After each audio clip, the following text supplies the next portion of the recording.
Our today's topic of discussion is market failure. Let's begin with the introduction.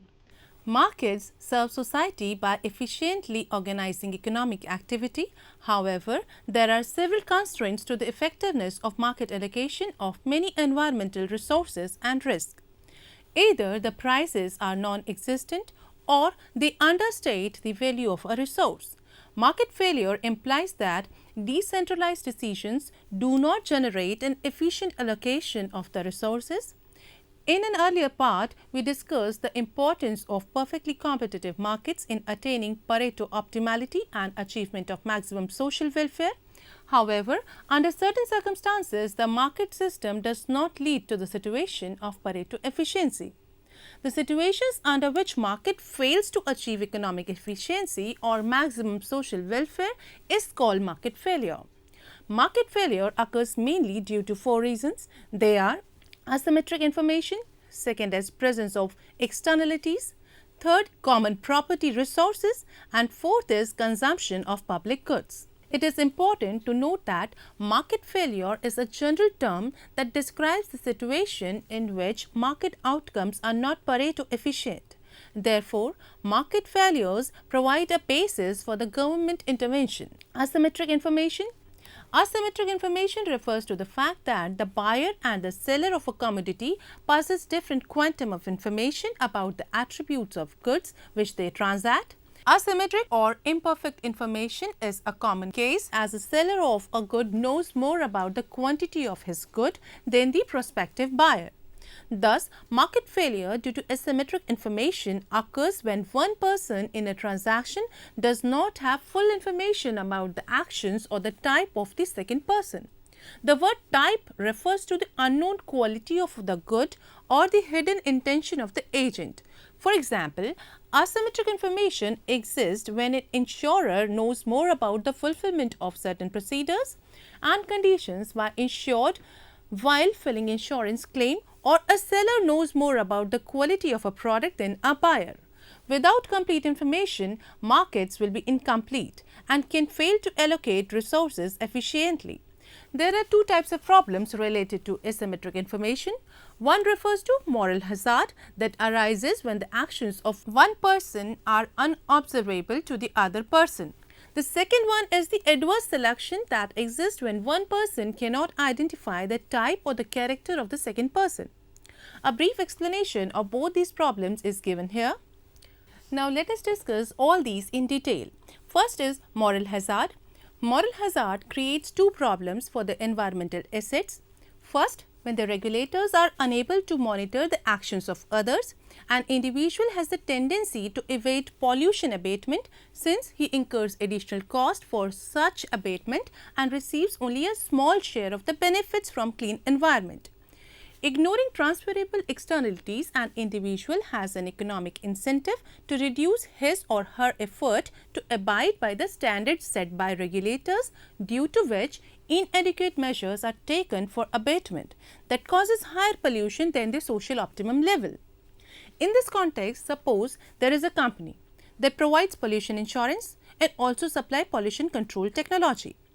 Given that the accidental escape of pollutants create potential financial liabilities like medical cost of affected persons, a firm would like to pay for insurance in order to pass these risks to the insurer.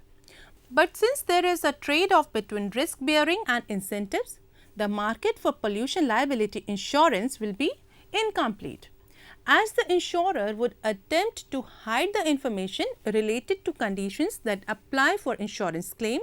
Thus, the market will produce an inefficient allocation of risk. Next topic of the session is adverse selection. Problem of adverse selection arises when different qualities of products are sold at the same price due to the ignorance of buyers.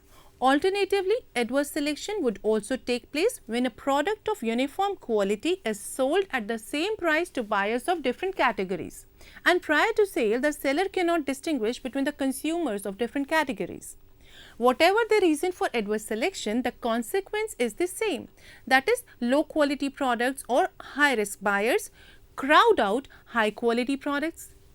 Adverse selection represents market failure because good products and good customers are underrepresented while bad products and bad customers are overrepresented in the market.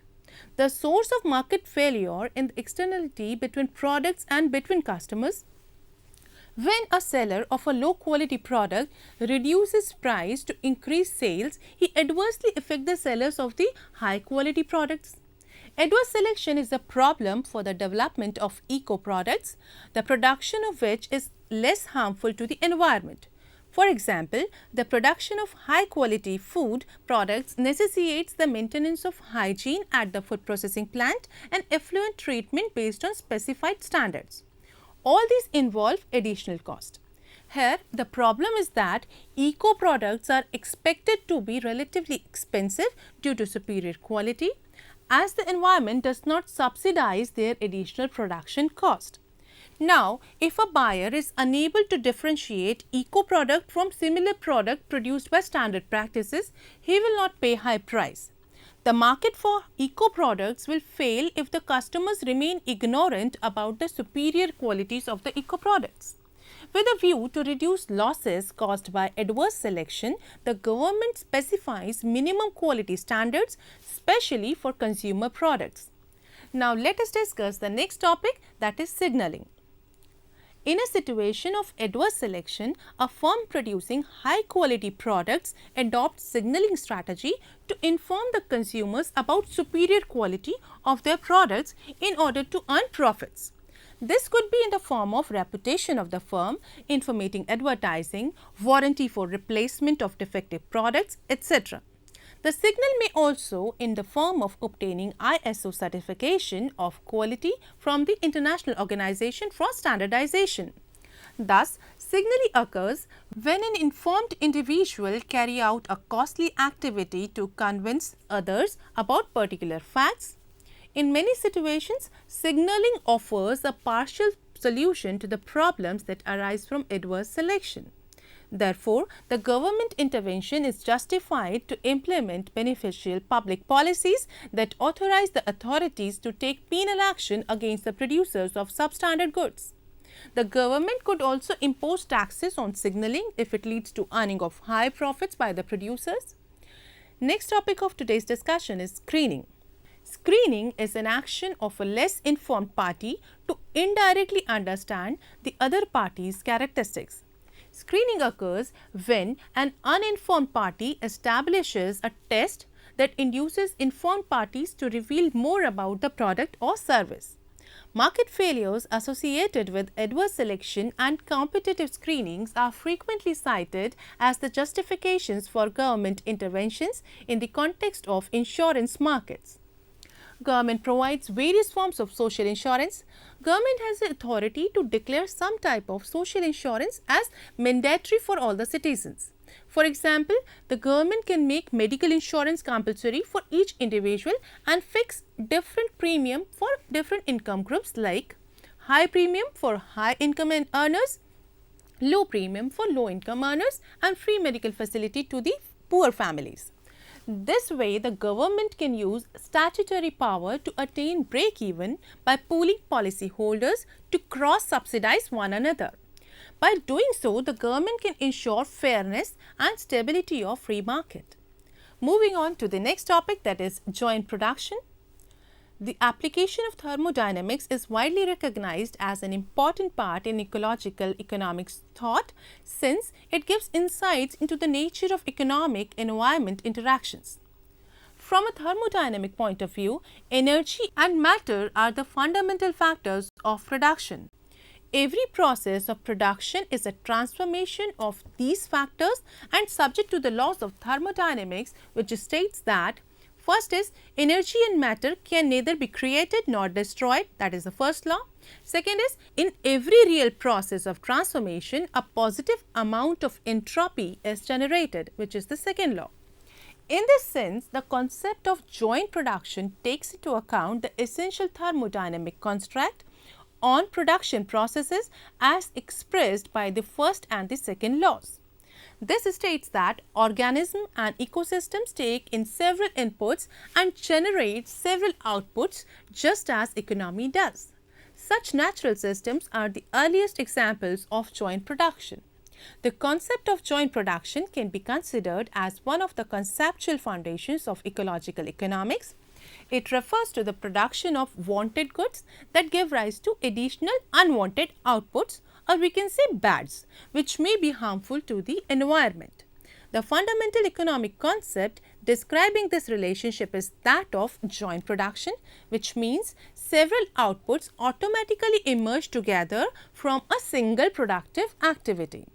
An example is the refining of crude oil, in which petrol, diesel, kerosene and other byproducts are produced along with the generation of some harmful sulfurous waste and carbon dioxide emissions. Moving further with the next topic, that is joint consumption. Public goods have two distinct features, non-excludability and non-rivalry in consumption. Non-excludability means that it is not possible to exclude anybody from enjoying the benefits of good or service. For example, the property rights that involve air would not solve the problem of environmental pollution because rights to air cannot be defined and enforced easily. In such cases, government intervention and imposition of taxes on polluting sources would be more effective. There are some goods and services that are both non-rival and non-excludable. Perfect examples are the ocean and the mountains. These natural goods are accessible to everyone in joint use, that is non-excludable, and used by one person does not prevent others from using them as well. Goods that are both non-rival and non-excludable are called public goods. However, the property of non-rivalry would disappear if large number of users simultaneously involved in the use of a resource or amenity. For example, during summer vacations and pleasant holidays, the hill stations and the public beaches get congested, which make them less enjoyable. The limit to non-rivalry is reached when overcrowding or congestion of users is such that everyone disturbs others. This is called the congestion threshold. Thus, the issue of rivalry among the users of a common property resource is nothing but an example of negative externalities between them. Next topic to discuss is externalities. Externalities refer to the beneficial and detrimental effects of an economic unit, a firm, a consumer or an industry on others. In other words, any action by an economic factor that affects the welfare or comforts of others who are not involved in the action is called an externality. This states that the externalities can be positive or negative. A positive externality exists when an economic factor produces an economic benefit that does not reap full reward from that benefit. Positive externalities are less known but can be important for the individual and social well-being. Perfect example for positive economy is civilized society, in which parents carefully raise their children to become decent citizens. In doing so, they also provide benefits to the society as the amount of violence and crime is minimal in the civilized society. Positive externality is also called external benefit. A negative externality exists when an economic actor produces an economic cost but does not fully pay for that cost. A well-known example is the manufacturing firm that dumps pollutants in a river, decreasing water quantity downstream and also emits smoke that deteriorates the air quality, which causes health hazard. So, negative externality is also called external cost. Externalities create a divergence between private and social cost of production. Social cost includes all the cost of production along with the invisible cost. Invisible costs are externalities like cost related to pollution of atmosphere, water and depletion of natural resources. Thus, social cost is equals to private cost plus minus externality. Moving ahead with next topic, that is external economies in production. External economies occur when the expansion of a firm creates benefits, part of which go to others. In case of external economies, the level of output which is determined on the basis of private marginal cost will be less than the socially optimum level of the output. This is because the firm equates price with the private marginal cost, which is higher than the social marginal cost while deciding about the level of production. In this figure, the supply curve of the product X is represented by SS curve, which has been obtained by summing up the private marginal cost curves of all the firms. Due to the existence of external economies, social cost will be smaller than the private cost. Therefore, supply curve S dash S dash that reflects social cost will be lower than the supply curve SS based on private marginal cost because it considers external economies generated by the industry. Private cost does not take into account external economies. This figure shows that demand curve DD and the supply curve SS intersect at point E that determines OQ amount as total output, but the socially optimal output is OM, that is determined by the intersection of DD and S dash at point T. It is evident that the product is produced in smaller quantity than the socially optimum level OM. Thus, the existence of external economies cause QM amount of underproduction. Now, let us discuss external diseconomies in production. Like external economies, there are external diseconomies that are associated with the production activity of a firm. In a situation of external diseconomies, private marginal cost will be lower than the social marginal cost, since the former will not take into account cost or harms caused to others. Therefore, when external diseconomies exist, equating price with marginal cost will lead to more than socially optimum level of output. This figure shows that supply curve SS based on private marginal cost intersects demand curve DD at point E that determines OQ level of output. Supply curve S dash which considers external diseconomies and reflects social cost lies at higher level and intersect DD at point L that determines OR as socially optimum output. Thus, in case of external diseconomies, equating price with private marginal cost will result in more than socially optimum level of output RQ. External economies and diseconomies in consumption. External economies in consumption arise when consumption by a person causes beneficial effects on others. Thus, in the presence of external economies in consumption, the social utility exceeds the private utility that causes a divergence between social and private benefits. In a situation of external economies in consumption, the demand curve for the product which is determined on the basis of private marginal utility will be lower than that based on social marginal utility. In this case, the output determined on the basis of private marginal utility and demand will result in lower output than the socially optimum level. On the other hand, when there exist external diseconomies in consumption, the private marginal utility will be higher than social marginal utility, since the former will not take into account the external diseconomies. As a result, the output determined on the basis of private marginal utility, that is benefit, will be more than the socially optimum level.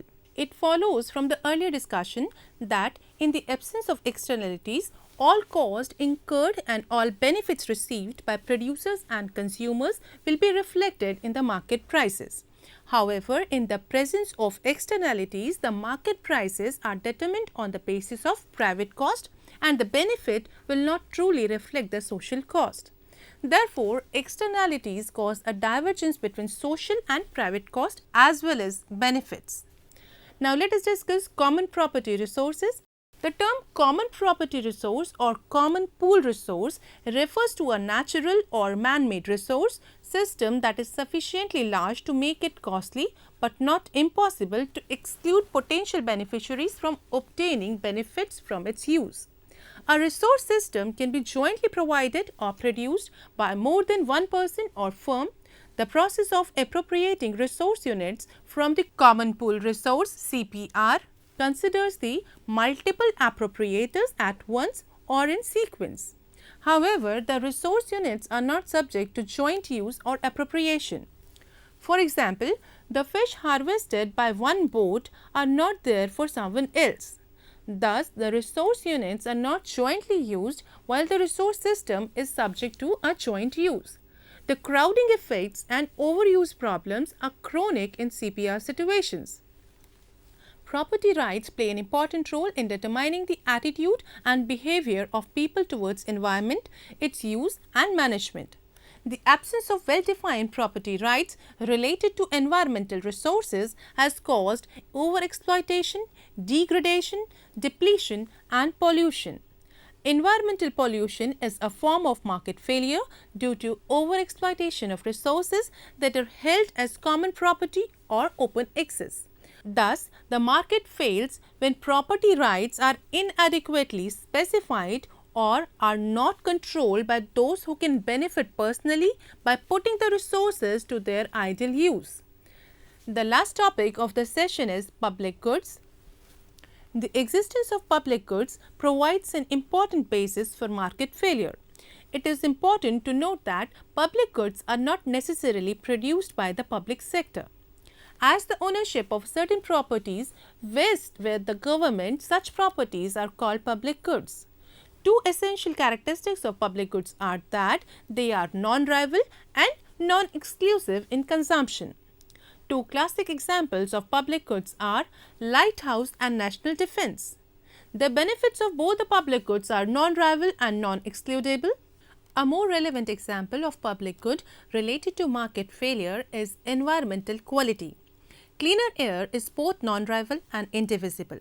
The government incur considerable amount to clean environment and improve the quality of atmospheric air. It is impossible to exclude anybody from the consumption of cleaner air. This problem is called the free riders problem because people cannot be excluded from consuming public goods or enjoying benefits. There is incentive for persons in these situations to free ride and enjoy benefits from reduced pollution without paying for it.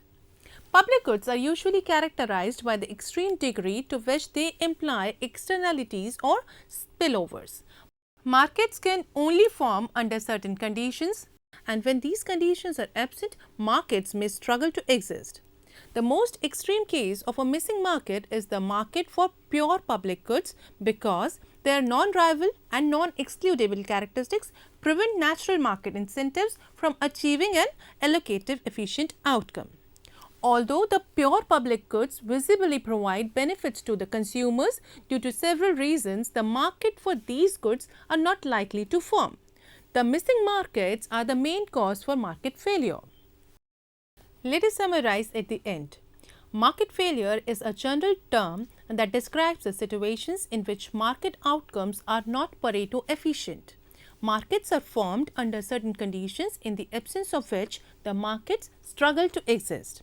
Market failures occur mainly due to four reasons, that is, asymmetric information, presence of externalities, common property resources, and consumption of public goods. All these reasons state that the market fails due to inefficient allocation of resources and non-rival and non-excludable characteristics of the goods. Due to these reasons, the markets for certain goods remain missing. Missing markets are the main cause for market failure. Thank you.